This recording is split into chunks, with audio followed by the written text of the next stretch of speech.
Alrighty, so I think we are live now. And so I'm Neil. I work in product marketing at Doist. And hello to everybody that's joining us from all platforms, whether you're coming in through Facebook or Twitter or YouTube Live, or you signed up on the Eventbrite.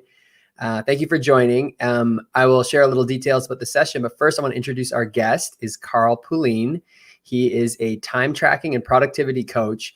But more importantly than that, he is a longtime expert of Todoist. And even here at Doist, every time we release a feature, we will watch Carl's video just a few weeks after to see what the magic discovery he's made about how to use our feature in a new way. We're going to have an amazing session today where we talk about goal setting and how to track those goals. But Carl, would you like to introduce yourself? Say hi. Hi, everybody. It's great to be back on this office hours session. And today we're talking about one of my favorite subjects, which is goal planning and tracking. So I'm really excited about this session. Yeah, so important, especially in these times. So the way it'll go is we're going to have, if you join us here in the actual session, you can leave comments. We have Jackie helping from behind the scenes, and she'll be collecting comments from all over the place, which we'll be able to review at the end after Carl's presentation. So we really encourage you to listen up and ask questions. If you're thinking of something, other people might be thinking of it. So it's always good to just ask. I have a bunch of questions I'm also excited to ask as well. But other than that, enjoy yourself, enjoy a session in these times. It's good to sit back, listen, and learn a little bit. So Carl, if there's nothing else, I'll throw it over to you. All right. So, today we're talking about goal planning and tracking in Todoist. And there's obviously multiple ways of planning out goals and tracking. But today I'm going to specifically show how you can do this in Todoist. But before we get to showing you how I would set this up, I really need to cover some of the kind of important background of goal setting and why so many people fail. I think the statistics are by the first week of February, 85% of people's goals or resolutions, whatever you want to call them, have already stopped. Mm-hmm. So within 6 weeks, if you will, 5 weeks, we quit. We haven't managed to even get a step closer towards achieving our goal. And really, it's a case of why does this happen? Well, the main reason is because people are focusing on the wrong thing. The wrong thing is the strategy. The strategy is important, but it's not the most important. The first two parts to any goal planning, which is what, why, how. How is the strategy? The what. The what is really, really key here, because with the what, you need to be very, very clear about what it is you actually want. So if you say, I want to earn more money, that's great. Well, you could ask your boss and he can give you $1 a month, and now you're earning extra a month, and now you're earning more money. You need to be specific. I want to earn more money. So how much more money per month or per year do you actually want to earn? If I want to lose weight, it's great. Skip dinner tonight and weigh yourself tomorrow morning. You've lost weight. But that's probably not what you mean when you say I want to lose weight. You have an image probably in your mind. That image, well, what is that weight? You need to have a clear idea of exactly what it is you want to achieve. If you want to do, for example, which is something that's on my list, not this year, but something in the future, which is to do Seth Godin's Alt MBA. I don't know if anyone's heard of that, but it just sounds like a phenomenal kind of course or education to do. And that's what I want to do. So when do I want to do it? So I need to get specific. Well, I've got that down on my list for 2022, not 2021, but it's there. And so you need to be really specific, not just say, I want to be better educated. If you just say that, well, hey, read a book tonight, and again, you're better educated. So you've got to be very specific about what you mean about what you actually want to achieve. The second bit is the why. Now, I believe personally, the why is the most important, because the why is your reasons for doing it. Now, if your reasons are not strong enough, you will quit, because you're just not going to be motivated in the long term. So if you want to lose weight, why do you want to lose weight? Now, to me, weight can be I always think it would be embarrassing for me to say, because I would look fantastic on the beach. But, for some people, that might actually be the motivation. Yeah. Don't be embarrassed about it. It's a personal thing. It's not, you're not going to broadcast why you want to achieve a particular goal. I want to be a millionaire. Well, that's great. I mean, personally, I don't really care for money, but some people, money's a really big thing. But the question is, why do you want it? They say, because I want that lifestyle. I want the nice car. I want the nice travel. That's great, because that's your why. And it doesn't really matter what other people think, because this has got to be your why. Because when it's your why, there's an emotional attachment to it. And when you have that emotional attachment, that's where your motivation will come from. And then finally, the third step is the strategy. The strategy is, how are you going to achieve it? What are the steps you can do? And that's where Todoist will come in. But the reason why I just wanted to explain that part first, the what, why, and how, is because you'll see how I'm setting this up in Todoist, and I can bring all of those three things into my Todoist setup. And that's what I'm going to show you now. So I will just say, I'm about to share my screen. So if I click on share, I believe this is correct. Yep. Share screen, yeah. And okay. Is easy to share. Yeah, okay. And Chrome would like to record this. Why would it like to record? I have to grant access. Hang on, I have to grant access. This is actually a new. I do apologize. This is a new computer which only arrived on Tuesday. Yeah. So I keep coming across the new setups. Yeah, no problem at all. Yeah. I guess just grant the access, and we've done that. And then it's which one is this screen and share. So hopefully that's going to come in a minute. And okay, so everybody's going to go, whoa, that looks really weird. Hang on, I'm just going to now. Hopefully that does not look weird. Does that look okay to everyone? Yeah. Apart from it's looking a bit small, but don't worry, I can change that. Yep, we can see it. Okay, we're going to go into my 2021 goal planning board. Now, this is the key. Todoist brought out boards last year, and it was, at first, I wasn't too sure how to use them, but actually, I have found that when it comes to planning out goals, when it comes to planning out projects, boards are amazing. They really do make a fantastic addition to an already great app. So what I'm going to do is I'm going to remove the side menu. For those of you who want to know the quick shortcut, there's a couple of ways of doing this, by the way. You can go up to the hamburger here, tap that. But the quick one is just tap M, and by magic, the sidebar disappears. So this is what you want to be looking at, is your full screen. You don't want to have any distractions. Now, to save time, what I've done is I've created 4 different types of goals that you may want to do, say, in 2021. And I'm going to take the easiest one first and show you how you could set this up. So I'm going to open up the actual task, and you're going to see, and probably as some of you are saying, how does he get subtasks to show a non-task, like a text box? Haha, there's a little secret I'm going to show you in a moment. Some of you probably already know how to do that. What I've got here is I've got my specific goal. So as I mentioned, you've got to start with a very, very clear what. So get weight down to 165 pounds. And I thought, because we have an international audience, I thought I would give all the variations of this so we know what we're talking about. So 11 stone or 85 kilograms. Great. Actually, I don't think 85 kilograms is 11 stone. But anyway, but you get the idea. Now, the problem is here, there is no actual date. And what I would do here is, there's a quick trick I noticed, and this was purely by accident. If I type by 30th of March and then put the square bracket there, it doesn't actually add the date. So if I take the square bracket away, you've got the date. But if I put the dates in like this, now it doesn't actually ask me to add the date, because I want to see this. This, by the way, is a goal, and I want to see this. And I'm going to bold this. So those of you guys out there who are a little bit new to Todoist, to bold it, you just put exclamation mark at the front, and then exclamation mark at the back. So there's a quick trick for you there if you want to bold it. Now, I'm going to show you something else here. Notice there's no checkbox. Again, this is a little syntax thing or formatting that you can do in Todoist. You put the asterisk, so you've got the asterisk there, and then, and this is where most people go wrong, a space bar. So it's asterisk, space bar. If I take that asterisk away, you will see that you get the checkbox right here. If I put the asterisk in, I just go in there and I put the asterisk in, now a checkbox has disappeared. It has become what we call a non-completable task. And this is how we do it here as well.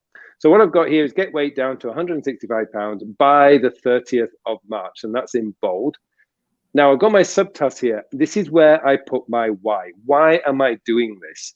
Because this is something that's really, really important. As I said, you need to know your why, because this gives you that emotional attachment that will ultimately keep you motivated. Whenever you feel, I'm not in the mood to go to the gym, all you need to do is look at your statement that you put here. Because I love my family and I want to be around in years to come, to be there to support them and to never be a burden on them, or whatever your why is.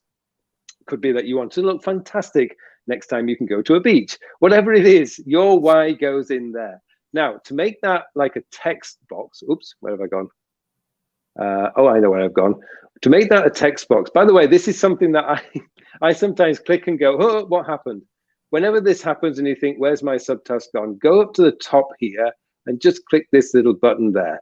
And then you go back to the original one. It hasn't disappeared. It's just when you tap on the actual task, it opens up its own window. And again, what I've done here is I've written out my statement and I've used the same principle here of asterisk. So asterisk, space, and then my why. Now, again, if you wanted to, you can use a bit of formatting. I could actually do this and put the exclamation marks around my why, save, and that's bold. So when I click out of that, oops, go back to this. Where am I? Go to there, you see my why. So it's nice and bold, because I love my family and I want to be around. You can bold the whole thing if you wish. And again, to bold the whole thing, by the way, which actually looks really cool. If I just go remove this exclamation mark there and just put it in here and save, now it's all bolded. And it, whoops, I keep going out to that. That just looks to me awesome, because then when you add the strategy tasks, which you would add in here, so you could say exercise 6 times a week, or exercise. No, let's get really, really ambitious every day. Okay. There we go. Exercise every day from, let's go a little bit, Monday. So let's not. I'm not going to start today. It's a holiday here in Asia. You know, it's the Lunar New Year. We're going to start. We're going to start this on Monday. These goals are supposed to be achievable, right? Exactly. So exercise every day. Now, there's a problem here, because when I just see the word exercise, I don't think it's action enough. Again, you're thinking about, this is a goal that you have to do. So I'm going to change this simple, simple, simple. I'm going to put a verb in there, which is the do verb. Do exercise. I want to make sure that this is like commanding. So do exercise. And again, I'd do exercise today, but I'm just going to say do exercise. And you can add labels if you wish. I don't use labels personally, but you can add labels at this point. Now, if this is a goal that you are really serious about, one of the tips I would do is I would flag that red, because to me, a red flag is a must-do task. Now, let's say that hopefully you're all doing a mini daily planning session. Let's say Friday or Saturday is what I would describe as an active rest day. So instead of doing exercise, you go for a walk or do something, a little light exercise. Then you can just remove the flag on the Saturday. If you're doing the daily planning session, then you can do it on the day that you do the planning session. But there you go. That's my first task towards achieving my goal. So what I've done here is I've got my what right here, very, very clear, and I know when I want to do it.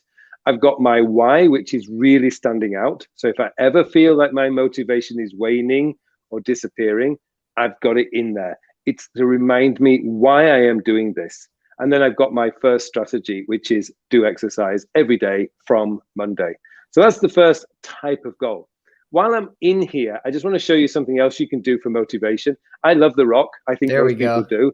He's a smart, really, really nice guy. What you can do is, if you need that extra motivation, you can just throw in these pictures. And the good thing is when you tap on the picture, it will go into full screen size. And you say, yep, okay, I'm motivated. I am going to be the hardest worker in the room. I love the look in the eyes there. And again, if you want that little extra motivation, this is what I'm going to look like in the summer on the beach without the tattoo. But, that's what you're going to do. Actually, in my case, yeah, I could have a hairstyle like that very, very easily. That's great. Quite naturally, actually. so I can tap out of that. But these are like if you need any, I mean, this is one of the wonderful things about Todoist and using Todoist for this thing. I'm going to show you in a moment something else that you can do with a slightly different kind of goal. But that's like the simple goal, the exercise goal. I mentioned that I wanted to do the Seth Godin's Alt MBA course. And again, what I've got here is I've kind of filled this one out again to show you that even if it's not the common one, we've got the actual why I want to do this here. And again, I can bold in this. And by the way, I use Grammarly. This is why it's underlined. And it's telling me I spelt it wrong, which doesn't surprise me because my spelling is atrocious. Put that in bold, so that's all done. And again, I've got my why. That's in there. Oops, I keep doing that. And then we have save money, which I think really, because I know that the Alt MBA is $4,450, so it's not cheap. And here's another way of actually putting a date in without it actually, hang on, where? Oh, yes, actually completely lost again there. So this is a way of putting in a date without it actually coming up. So if you look in here, my task that I've got is save money. We'll need 4,450. The deadline is October 2021. So that would equate, if we're starting in January, so the task related to that would be send $500 to my savings account. And if I just open up that, you'll see, if we open up this one, every 15. So that means on the 15th of every month, I need to transfer $500 to my savings account. If I'm going to make this happen, because I don't have $4,450 just lying around somewhere that I could use right now, I need to make sure that this money is going into my account over the next 10 months. So the action step for this right now is to save the money. Enrolling in the course would be another one. So let's just say I've got to enroll in the course, and the deadline for that is September the 30th. So again, in brackets, I would put deadline Sept 30th. It's come up, put the square bracket in, and that just stops that from becoming a date. And that gives me that nice, so enroll in the course, deadline's 30th of September. So I would probably, even at this stage, I would actually, hang on, we'll go back to this. I would actually, with this one, go in and add the date. Okay, it's not going to let me do it that way, so I'll do it this way. I would actually add the date on this because I know it's got to be done. So let's enroll in the course on the 15th. So I now don't need to worry about that. That will come up on the 15th. And again, it's a goal task. I'm actually even going to say now, that's my objective on that day. So I'm going to add the red flag right now, because I know on that day, that's going to be my objective if I'm going to do this goal. So here is a really simple goal where if we go back to the very beginning of this one, we've got my why, because I believe in continuous self-development and I want the skills and know-how to give back to the world and support worthy causes. So how am I going to do this? So this is the how. Well, first I need to save money. I will need 4,450 by October 2021. And then inside that, I have save $500 and enroll in the course. Actually, this one wouldn't go in there, but you know, you've got the actual steps to go into that. So that's that one. So there's like if you're wanting to where it's really a simple thing of doing something every month, like putting away some money every month. And you can do this with holidays, vacations. You want to go to a really nice place, a nice city when we can travel again. Yeah, you can do that for that. I guess it's amazing the way you use subtasks. I guess with the weight one, you could do the same thing, right? Like you've got this huge goal to reduce your weight, and you could say I want to reduce 2 pounds a month and make a monthly subtask to lose 2 pounds a month over the course of the year for big goals. Yep. Actually, by the way, because part of this, part of the title of this, and you just reminded me, part of the title of this was tracking.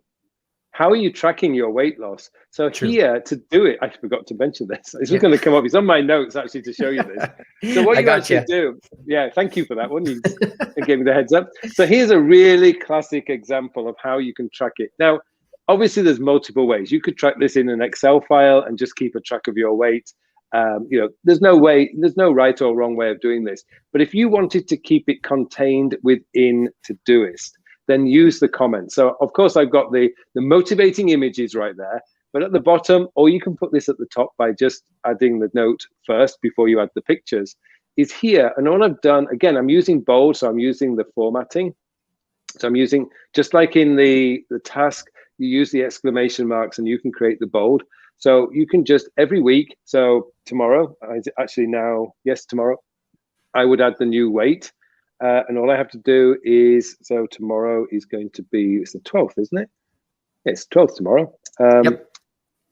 So 2021, let's say I take my weight and I've had a really good week. I've got down to 170.2 pounds.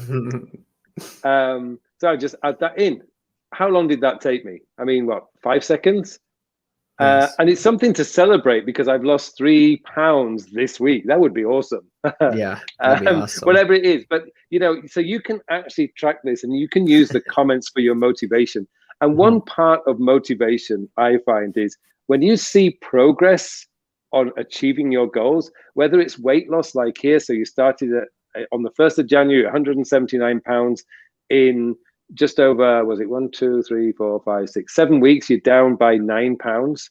And the target is by the 30th of March. You know now you're well on target. You're not going to quit now.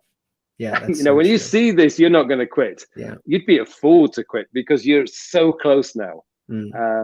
So this is a really good reason why you want to keep measuring your measurements in here. And it's the same with the saving money for the alt MBA.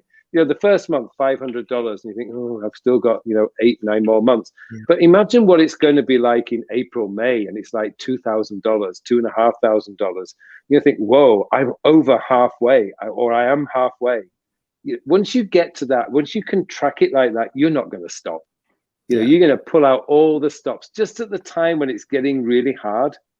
When you've got a tracker the way you can see it, you're going to really do that. Right. Here's another one, and I've kept this one a little bit more simple, and we're keeping this in just one subtask area. So again, I've got the statement here, and there's a slight mistake there because I didn't put I did this on purpose, really, so I can show you if you ever come, just put the asterisks in, you get the actual task, you go back to the original task. So move out to the city and to the East Coast so we can live in a quieter, cleaner environment. So there's my like statement, what it really means to me, my why, and then take a trip to the East Coast for house hunting.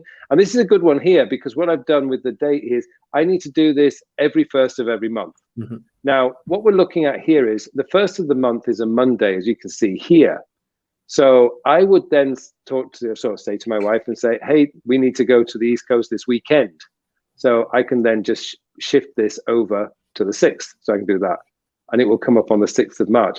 But if you go back into the task here, it's still coming up on the 1st of every month. So even though the weekends are not always going to fall on the 1st of the month, when you do review, and what I'm going to suggest is you review your goals list at least once a week, you will see, okay, this is not going to happen on a Monday. I'm going to do this on Saturday. So you can just quickly change the date like that. And every time it comes up, if you need to change the date, you can. So now I've rescheduled it for the 6th of March. You can go back to the 1st here. But the actual date isn't going to change. It's still going to come up on the 1st. And zoom. Can I zoom in on that? Nope. It's going to come up every one, which means the 1st of every month. So just to let you know, if you want to change the date just for 1 month, no problem. You can just click on that. And now it's changed. It's going to be the 6th of March. So you can do it that way. And then make a decision on which property we want to buy. And again, because we want to do this by, actually, I didn't put the date in here. So we put the date in, which is going to be 30th of, so the 30th Sept. Comes up with the date, close the square bracket. And so I know my date by there is, say, the 20th of September. So make a decision. We need to make a decision on the 1st of August so that we can actually move by the 20th of September. So that's just a little simpler way of doing it. In here, again, for the motivation, I've just put a picture of a house. Actually, this is the kind of design I love. Being on the coast, you know, it would be awesome to have a swimming pool. But, you know, over here in Korea right now, I think we're about 4 degrees Celsius, 5 degrees Celsius, Probably not good swimming weather. Yeah, I mean, it must be an expensive house in Korea, something that beautiful. You're gonna have a lot of subtasks. Yes, you probably would. But, you can just give yourself that little bit of motivation. You can put your picture of a house or something in there. Again, so that's where comments can be really, really useful. And the final one is kind of like a trip that you might want to take. So I've got here, which is actually a genuine one, although for me, this is actually 2022. But my why is because it really is a genuine reason why. This is one of my genuine ones, but not necessarily for this year.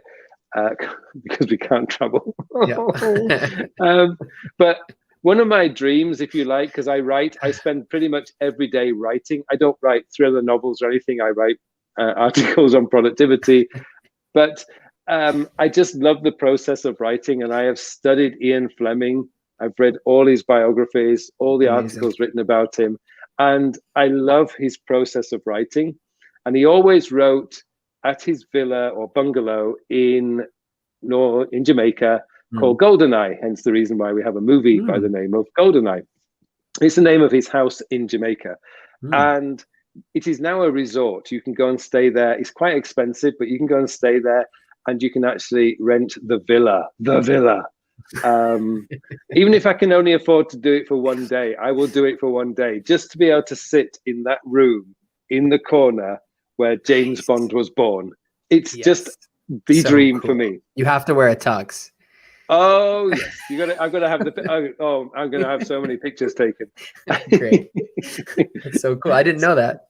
Yeah. So this is so much my. This is a genuine way to have the chance to be able to write something at the birthplace of James Bond.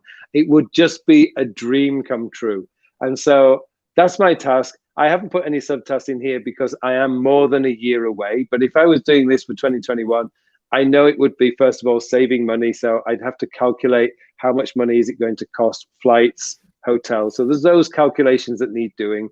And then, okay, when are we going to do it? Now, obviously, Jamaica's in a different kind of area of the world. It's near the equator. So you don't want to be going in July, August, because it would just be rainy season. You want to be going later in the year. So, I would be going in like maybe November, or maybe doing it as a early December or something. Or even doing it at the time that Ian Fleming used to do it, which was January. Do it. So, there's a lot of consideration. So this would need a bit of planning out. When am I going to do it? So there's a first task is when. So I would probably be a bit more specific here. Which month are we going to go?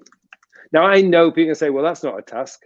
So, okay, I'll turn it into a task and just put the verb decide. There we go. It is now a task. And that's going to go in there. And I could add the deadline date. I could say, right, in December 2021, we're going to make the decision. But I would then decide. But there's just another way of, the kind of goals that you can add in there. But it does go back to the same thing. What? Again, so I could just go, as I say, this could be, let's say this is December 2021 and close the bracket. And so I've got my date in there, and then I can now start planning out what I want, how we're going to do it. It's kind of work backwards. So I've got my what, my why, and then I just need the strategy, which is how are we going to do it?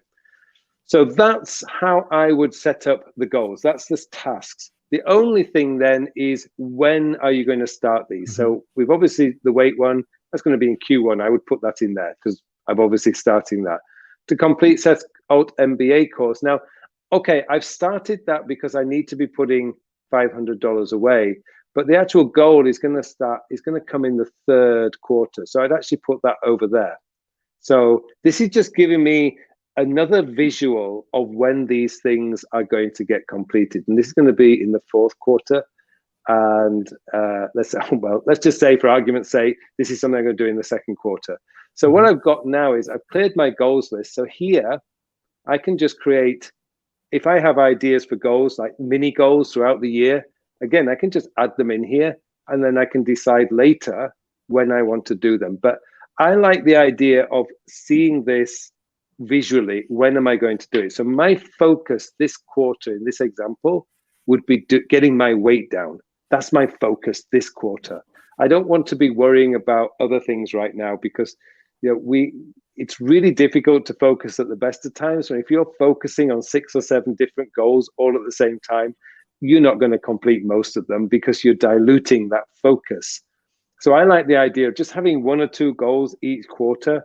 And so I could have something like get my weight down to 165 pounds or whatever, and then write a book in the first quarter, because they're completely different. And they actually are quite complementary, because when you've been sat down writing for a couple of hours, getting out and doing some exercise, that's fantastic. It's a great compliment. So there's a few things that you can do right here, but this is something that I actually would do is for my goals. I set them out in the quarters, so I can see that I give each goal my full focus for 3 months, because that's going to build that all-important momentum, which creates a lot more motivation, and boom, you've got a much better chance, or much better opportunity of completing or succeeding at achieving your goals. Now, I should say that when I shared my screen, I stopped being able to see any questions. So I have no idea if people have been asking questions. There's some questions, on the side. Yeah. Well, okay, I can start with a quick question right now. Is that in your coaching and kind of, I think someone has asked this too. Do you find that people use quarters, or are there different timelines? And do you find it's like 1 or 2 tasks per quarter or per timeline? Is there a peak number that you should be focusing on at once? Well, to me, when it comes to achieving a goal, it's do whatever it takes. So, getting your weight down is a classic example. A lot of people obviously want to do that. That's just 1 task a day. If I do your exercise, right?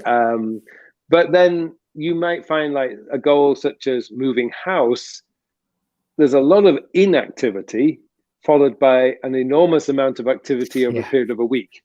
So it's one of those questions that it really does depend on the goal and the type of goal you're doing. Sorry, I'm going to correct my spelling error because it annoys me. So it really does depend on the type of goal. But what I'm looking for, and the real secret of this, is look for those tasks that you can do repeating. So exercise regularly. Moving a city is a bit more difficult, but it could be, as I say, we need to find a property. So we need to go out and look at that. So there's a task every month. To complete Seth Godin's Alt MBA, well, I don't have the money right now, so I need to save that money. So there's a monthly task. Make sure that $500 is going. I'm visiting the Golden Eye Resort. It's probably first thing is make sure I have saved enough money to do it, of course. And secondly, decide. So this kind of task is like decide when and look for flights. But all those are this isn't until the final quarter of the year, for example. So right now, I don't need to develop that particular goal. I just know that's something I'm going to do. But let's say I've decided this is December. So we go into quarter 4, which starts in October. And that's when suddenly there's going to be a lot of activity in that particular goal. Great. All right. So we do have some questions here. So if I stop sharing so people can see me, and if we need to go back, we can go back. Yeah, I think you'll be able to go back and forth. And so the question first was from Michelle G. It was, how do you handle dependencies? It's a great question. Again, I would when we're talking about dependent, if this, then that, with a goal, you really want to be avoiding if this, then that, because the problem that you're going to have there is that means the goal is not specific enough. What I mean by that is, if I'm trying to think of an example of where you might have a dependency in a goal. But if this doesn't happen, then do this. But in that situation is, if something doesn't happen in the goal, you need to revisit the strategy. Because if something's not happening, it means the strategy is not working. So you have to revisit the strategy. Yeah, that does make sense. So let's say it was something like you're waiting on something to be done, like getting your airplane tickets before you buy luggage, let's say. So then you've got this task where it's like, get my airplane tickets, and you're waiting on your bookie to get you the tickets. So you've got this task and you can't really move on to buying luggage in this random example until you've got your tickets. So Right. how would you kind of handle something maybe you're waiting on and you can't move forward with? Well, I would just wait. So in my list, because what I'm always reluctant to do is to create sublist of sublist of sublist of sublist, because that's when things start getting really complicated. So what I prefer to do is, if I have to buy something like a plane ticket first, or I suppose the Seth Godin example, the Alt MBA is like that one as well. I can't do the course until I've saved the money. Right. So right now, the only thing I can do is save the money. Forget about, registering for the course, because until I have the money, I can't register for that course. Right. So right now, the only task that matters is getting that money saved up.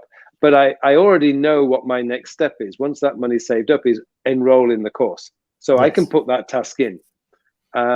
So in that sense, that's how I don't create subtask, because that just creates a lot more depth and hierarchy that you don't need. It's what's that fundamental step that you need to take right now to get that ball moving. The dependencies, as I say, with even the plane ticket and the luggage, if you need to get the plane ticket, then the luggage is on hold, so it can come underneath the list, underneath by the plane ticket. And by the way, I should say, one of the reasons why I'm using the subtasks on this, and I should have mentioned this, is simply because when you check off a subtask, it doesn't disappear.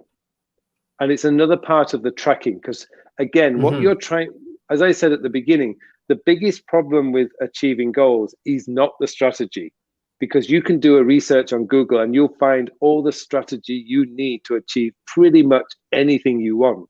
The strategy is easy. The hard bit is the why and the motivation. That's where people fail. So in Todoist, use the subtasks, because when you check them off, they don't disappear. They gray out with a line through them, so you can see your progress. And when you look at that and you think, I can't quit this, I've done so much, I can't quit this.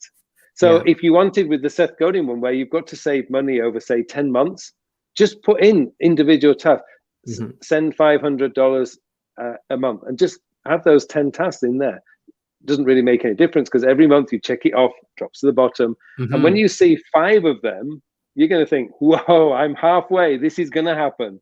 And it's that motivation that will help you to achieve your goal. Yeah, it's always so important. And make sure you have a picture of the rock. Absolutely. I have a picture of the rock. So the next question we've got, always helps. Next question we've got is from Stephanie Barbour. Do you also write your goals out in Evernote? Evernote is actually my planning tool. So I would plan everything. At the beginning of the year, that's where I go and do all my planning, because I can throw in pictures of the rock. I can throw in pictures of James Bond. I can do screenshots. It's just Todoist. Evernote, sorry, I should say, is my planning tool. So I just scribble out my ideas in there, throw in all sorts of stuff. And then once the idea has become, right, let's do this, then it all gets transferred. All the relevant parts get transferred over to Todoist. But Evernote is usually where I start, because that's my planning tool. Yeah, that makes sense. It kind of, you can have a big space in which to plan. So whether you use a doc of any type, I use docs as well for planning. Yeah, I mean, for me, it's like Todoist is my task manager. So it's telling me what do I need to do next. But it's also a really good tool for goals, as I say, because it can actually keep you on track. It can also, if you're using the subtask, you've got that wonderful space where you can see what you've done and what you've still got left to do, and you can put in pictures of the rock. And I mean, that's always going to motivate you. So yeah, me too now. All right, we got a next question is, how do you handle tasks that take more than a specific day or a specific time? That's a cool one, because I get these all the time.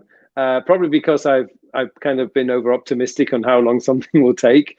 So all I do is, if I've got a task which says, let's say the task is in my to-do, says, write this report. I mean, it's really basic, but I say, write this report. Gets to 6 o'clock and I haven't finished it. All I do is I add at the beginning of the task, continue writing the report. Nice. And then I change the date.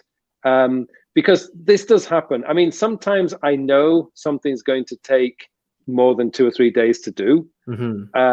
But then, in which case, I I don't even, if let's say, for example, I know something will take me 3 days. I still do that. I don't know why I've been doing this for years. I just like the phrase. So it's like write report. And then when I don't finish on that day, rather than checking it off or just and rewriting it or whatever, what I do is I just change it to continue writing. Because for me, continue writing has meant that I've done the hardest part, which is getting started. Yes.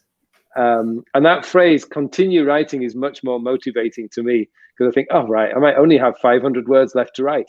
Yeah, So, that's such a great idea. Yeah, you can say second draft too. Like, so you just feel like, okay, I just got to go in there and revise, which is easier than writing.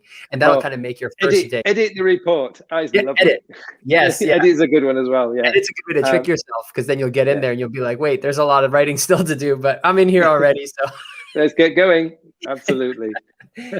Thank you, Chris, for that question. The next one is from Clement. Does it mean that every task connected to goals lives right there only, nowhere else in Todoist?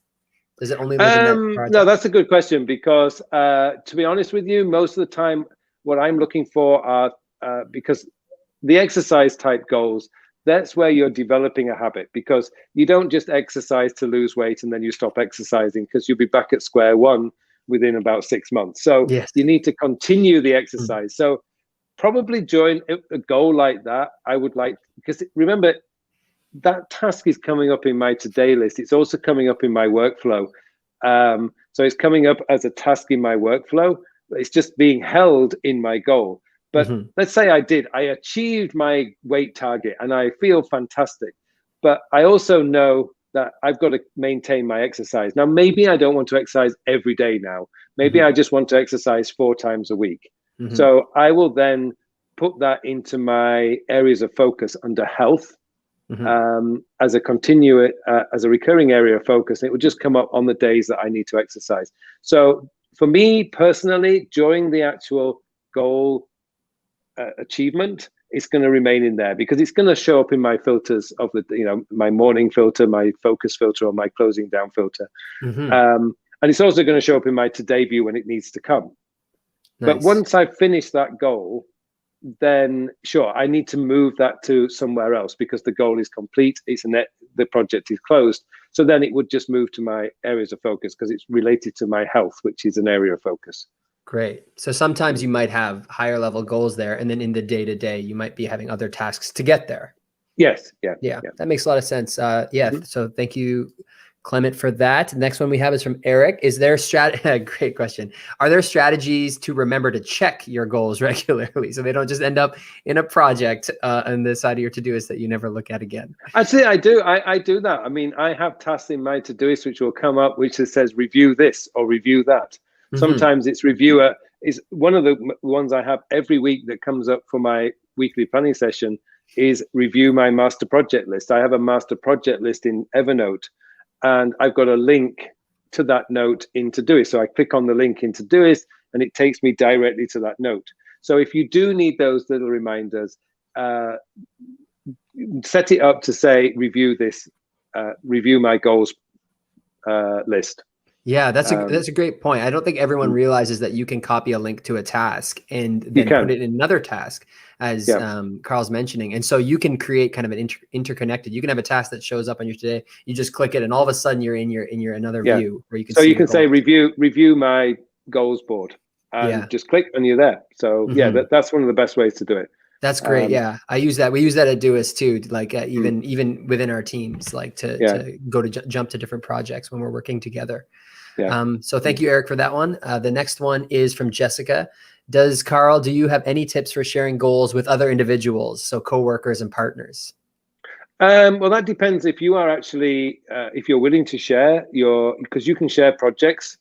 You can't share sections, if I remember, but you'd have to share the whole project. Yes. But if you're willing, you could actually create a board specifically for coworkers. If you're like the team leader and you've got goals, then hey, why not set up a board for your team and share that board with your team? And actually, I know a lot of my coaching clients have done that with their individual teams, where they have set out this year's objectives for their department or their company, And all they've done is they've created what they call it an objectives board.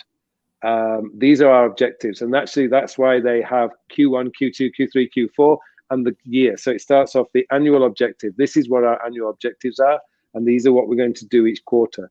And I think that's a really, really fantastic way of getting your team involved, because sharing those boards, you can assign tasks to people as well. Even within the subtask, you can assign the subtask to individuals. So you can create like a card. I know in Todoist we call it a task, but in a board it looks like a card. So you can create the card and just share the tasks that need to be done. So in that sense, I think it's a great way of sharing with individuals. And even if it's not with your company, you can do it with the friends as well. I know many people actually have share specific projects with their spouses and partners. And now shopping list is a great example. Share the shopping list with your partners. But sharing goals with friends, because I have a few people who like have running groups, like running buddies. And it's if their goal this year is to run a marathon, then hey, let's get this into Todoist. Let's share it. Let's set our objectives. Like we're going to be doing our half marathon in July. We're going to be doing the full marathon in October. We're going to be doing the 10K in May. So you've got these little milestones. Great. Yeah, so you can share it. That's amazing. It's gonna be super motivating. Let's say in that example, in the comments, you can leave your times together, and so you're both kind of going in there and saying, if you can't run at the same time, I did it in 40 minutes, you did it in 42. Keep each other kind of pushing each other forward. It's really an amazing way. And then we use it at home too, me and my wife. And so, when we moved into this house, it was such a huge endeavor for us because we had to do it over the course of 2 days. And having those tasks just listed out, you don't have time to think. You just look at Todoist. It becomes your lifeline really in moments where you don't have a lot of time. It's like an insurance policy if things get really busy. Awesome. So another question I would have is about in your experience coaching people, what is a point of failure? What do you find that people struggle with achieving the goals, sticking to it? I think the biggest failure is their reasons for doing it is not their own. So I think most people get the idea that the reason why is important, but if you try to create a reason because you think it's going to sound good to other people, you will fail because it's not yours. You're just doing it. It's just there to the purpose of that motivation is to please somebody else. It's not to achieve the goal. This has to be about you and what you want. And I know we live in a very diverse kind of culture at the moment. It's hopefully it will disappear over time. But there's no need to impress somebody else. When you're going for a goal, it's because you want that goal. It's not because somebody else wants you to do it. I mean, the classic example is, many years ago, because these days not that many people smoke, but I remember years ago, if you went to see the doctor for a medical where they took your pulse and took your blood pressure and said, yeah, you're all right. These days it's a lot more involved than that. They're putting scopes down your throat and other places. But the thing is the doctor, you said, do you drink alcohol? And you say, yeah, I used to drink. How much do you drink? And I say, I drink about this much. And do you smoke? Yes, I smoke. And doctors will always say, oh, well, you need to give up smoking. But nobody ever did give up smoking because the doctor said you have to give up smoking, because the doctor is telling you what to do. It's not your reason. There's no reason there. Just because your doctor tells you to give up smoking is not a reason. The reason for giving up smoking has to be for you. Whatever it is. And there's some really powerful stories. And I would love to, this story that I heard was, there was a very successful businessman, and he was a heavy smoker, and he loved smoking. It was like his joy. And one day his, I think it was a 5-year-old daughter came through into the room and said, Daddy, I don't want you to die.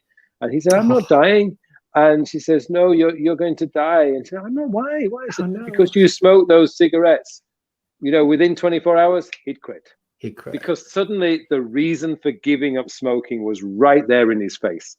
Amazing. His doctor had told him to give up smoking. His wife had told him to give up smoking, but he loved it. But when his daughter hit that emotion and really got him there, he quit.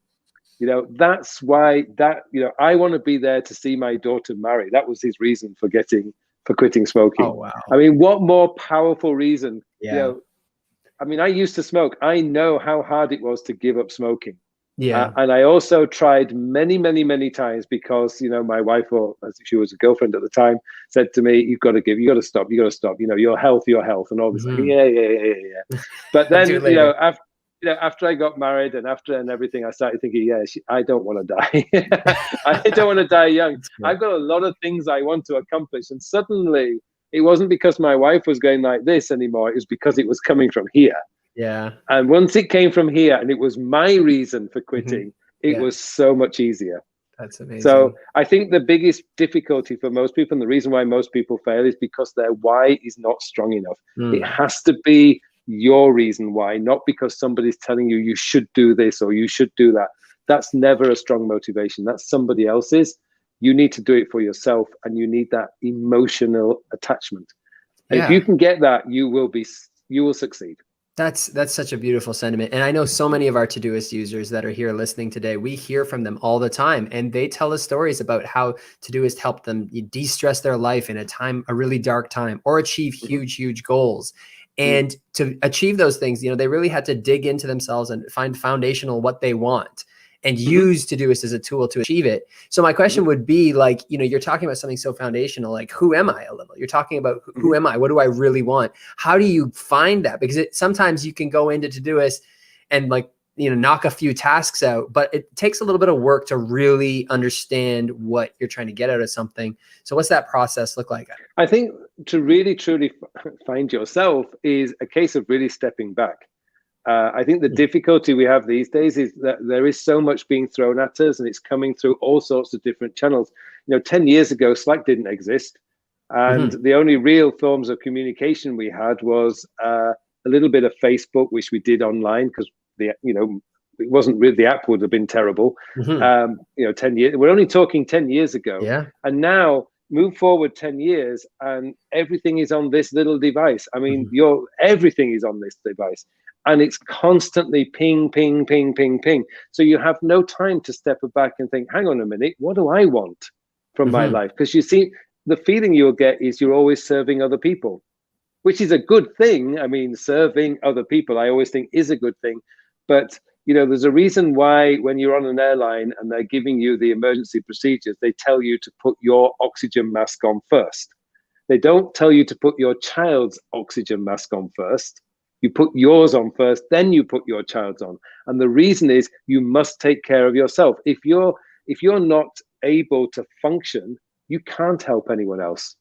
So serving other people is great, but you must remember yourself, and knowing what you want, knowing why you want it, and working out a few simple strategies, simple tasks that will get you there, you'll find yourself a lot more successful. But to do that, you have to step back. You have to go for a walk in nature. You have to kind of sit in quiet, meditate, and just think about, well, who am I? What do I want? What makes me happy? Beautiful. You do that, and it doesn't take a lot of time, and these ideas will start coming, and it's just incredible. That's amazing. Sometimes the tools are, the second layer, and it's stepping away from the tools. You said sometimes we created a product called Twist where we work with our team, and the goal is that you turn it off so you can focus on what's important in front of you right now. And with Todoist, it can really be that at the beginning of the year. And we're all in quarantine right now. Some of us are in lockdown. And actually, if you look at the opportunity, it is a good time to define those goals that will last 1, 2, 3 years. And that kind of leads to another question. Do you think about 5-year goals? Is that the 3-year, 5-year, 10-year goals? Is that something that you factor in, or your clients? Absolutely. Yeah. No, absolutely. I mean, I wouldn't say it's necessarily a 10-year goal, but I theme the decade. So the last decade, which just finished in end of 2019, that was my decade of health. So at the start of the decade, I was a smoker, drinker, and I was about 13 kilograms heavier than I am today. I wasn't, going up a flight of stairs. And Jeez. So this is like 10 years ago, and I completely transformed my health in 10 years. I was also sweet tooth. I still have a sweet tooth, but I was putting piles of sugar in my tea and coffee. Oh, it was fun days. But realistically, I knew that I was probably going to go the same way as my writing hero Ian Fleming and be dead by 56. So I didn't really And I loved what Ian Fleming did, and he wrote, but I don't want to live his life and die at 56. That's not for me. Yeah. So I realized I had to get my health. So I got my health in the last decade. This decade is what I call the decade of wealth, and it's time to get serious about retirement and start thinking about, my financial future, because I don't want to be worrying about finances. I don't ever want to retire, but I would like to slow down, and I don't want to have to worry about slowing down. So this decade is about wealth. So I'm saving. My wife hates it because my wife's the opposite of me. She's a spender. So she hates it. She helped you quit smoking, so you owe her forever. Yeah. So, but so I don't really plan out like the 10 years, but I do have a theme, and the theme for the next 10 years is wealth. I don't know what the next decade will be. We'll see when we get to the end of this decade. But I don't really, I wouldn't say long-term goal in the future, but I have like a vision of the lifestyle that I want in 20 to 30 years time. It's a bit vague because there's so much can change in just 5 years. But I do have an idea that, we want to build, for example, we want to build our own house. So we're looking to buy a plot of land. And but that's not something I can do today because it's going to take a lot of money. But if I keep working, if I keep doing what I'm doing, and I keep making sure that I'm being frugal and not being a spender, and just keep working hard, I know that as long as I keep that vision in my mind about what I want, we will get there eventually. Amazing. That's a really inspiring long-term view. And I'm sure so many of our listeners, like, have you asked yourselves about the 10-year? I know I hadn't done that, and giving myself a 10-year goal, it makes, there's a quote like that. You underestimate what you can do in 10 years, and you overestimate what you can do in 1 year. And it's Tony Robbins will always tell you, he says, everybody overestimates what they can do in a year and underestimates what they can do in a decade. And I live by that because I'm playing the long game. The short game, you don't get very far. The long game's easier as well because it's smaller steps. Yeah, that's beautiful. Well, so I think, and that's one tip that I'll just leave with one tip. There's all these posts online where it's like what someone that's 40 wish they knew when they turned 30. And those are really good posts to look at. When I looked at that, you read it and you think, oh, okay, there's some great tips there. And there's even tips from people that are 80, 90 saying what I wish I did when I was, when I was young. Those are very reflective and can help with those long-term goals. But I think we're all just about out of time. So Carl, if there's anything else you'd like to share, but it's been an amazing session. Thank you so much. That was welcome. Really educational, like practically, and as well as kind of like giving ourselves a mindset for achieving our goals and tracking our time. So thanks to everybody for joining. Again, thank you, Carl. And because we were talking about The Rock so much, we can have a Rock quote for the end, which I think he says, you might know better than me, is suffer the pain of discipline or suffer the pain of regret. Yep. Yeah. Yep. Absolutely. Yeah, indeed. Yeah. So let's go for discipline, guys. All right. Thanks, everybody. And that's it for today. So join us, see us on YouTube, and thanks for your questions, everybody.